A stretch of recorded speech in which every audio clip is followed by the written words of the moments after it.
Los hermanos Karamazov, por Fyodor Dostoyevsky, parte 241.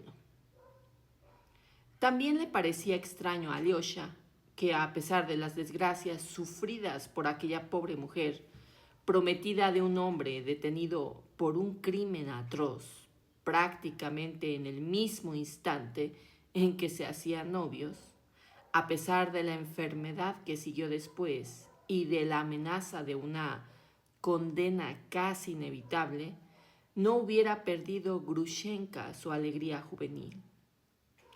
En sus ojos, antes orgullosos, brillaba ahora cierta mansedumbre, aunque, aunque también es verdad que esos ojos volvían a encenderse en ocasiones, con una chispa maliciosa. Cada vez que rondaba a la joven una antigua inquietud que no solo no se había extinguido, sino que incluso había crecido en su corazón. El objeto de esa inquietud seguía siendo el mismo, Katerina Ivanovna, de quien Grushenka, cuando yacía aún enferma, se acordaba hasta en sus delirios. Alyosha era consciente de que sentía unos celos terribles de esa mujer por culpa de Mitya el recluso. A pesar de que Katerina no había ido a visitarlo a la cárcel ni una sola vez, algo que podría haber hecho si hubiera querido. Todo eso le había creado un delicado problema a Alyosha, pues solo a él le abría Grushenka su corazón y le pedía incesantemente consejo. A veces, sin embargo, él no estaba en condiciones de decirle absolutamente nada. Alyosha llegó preocupado a casa de Grushenka. Ella ya estaba ahí. Hacía una media hora que había vuelto de ver a Mitya, y por la rapidez con que se levantó del sillón, situado detrás de la mesa, y fue a su encuentro, Alyosha dedujo que estaba esperándolo con gran impaciencia. Había unas cartas sobre la mesa repartidas ya para jugar al tonto, en un diván de cuero, al otro lado de la mesa. Había preparado una cama en la que estaba medio echado Maximov, en bata y con un gorro de dormir de algodón. Se le veía enfermo y débil, a pesar de su dulce sonrisa.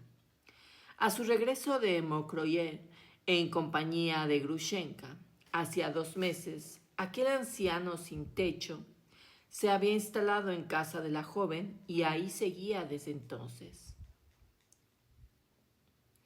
Cuando llegó con ella entre la lluvia y el barro, calado hasta los huesos y asustado, se sentó en el diván y se quedó mirándola en silencio con una tímida y suplicante sonrisa.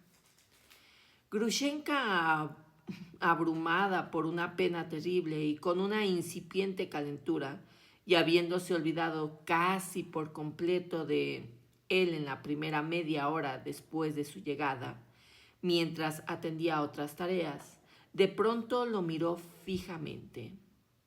Maximov le respondió con una risita triste y desconcertada. Grushenka llamó a Fenia y le mandó que le diera de comer. Todo aquel día se lo pasó Maximov sentado en el mismo sitio, sin moverse apenas. Cuando anocheció y cerraron los póstigos, Fenia preguntó a su señora: «Dígame, señora, ¿se va a quedar el señor a pasar la noche?» «Sí, hazle la cama en el diván», respondió Grushenka. Interrogándole con más detalle, la joven se enteró de que Maximov realmente no tenía dónde meterse y que el señor Kaljanov, mi bienhechor, me había dicho claramente que no piensa seguir acogiéndome y me ha dado 5 rublos. «Bueno, que Dios te guarde, puedes quedarte», resolvió Grushenka con tristeza, sonriéndole compasivamente.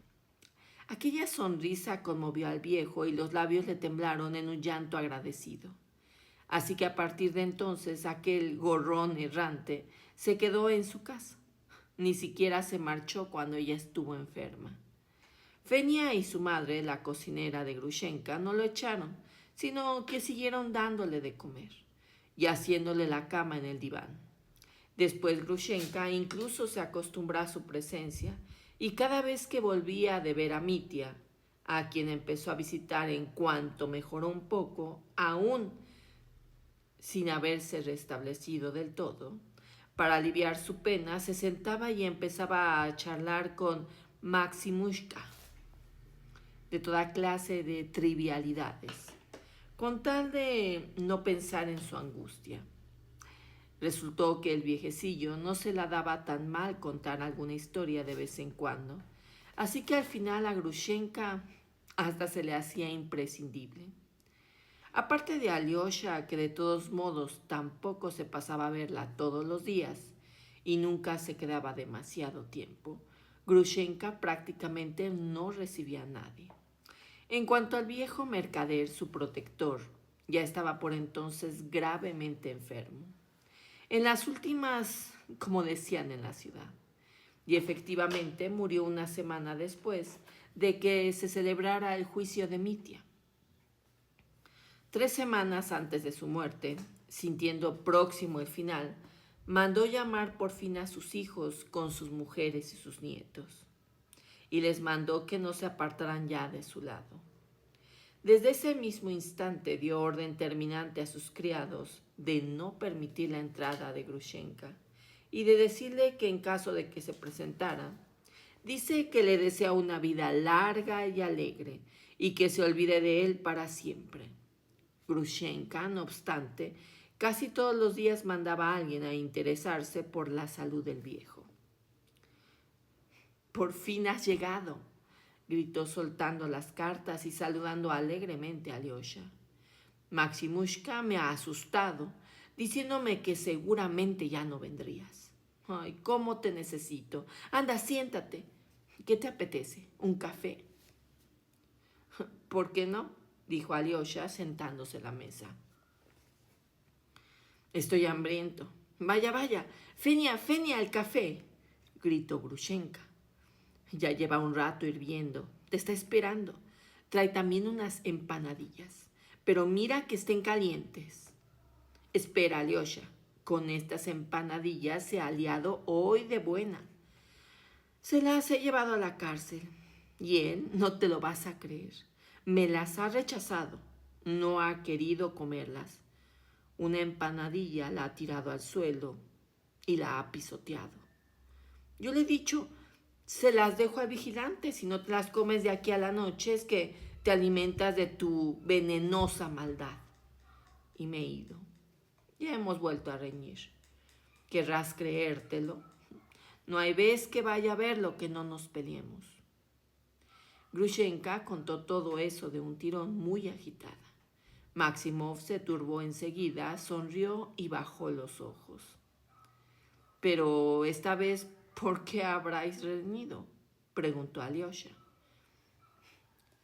«Jamás me lo habría esperado. Imagínate. Está celoso del anterior. ¿Para qué lo mantienes?», dice. «Así que ahora te ha dado por mantenerlo. Siempre está celoso de mí. Hasta comiendo y durmiendo tiene celos. Una vez a la semana pasada, hasta se puso celoso por culpa de Kuzma.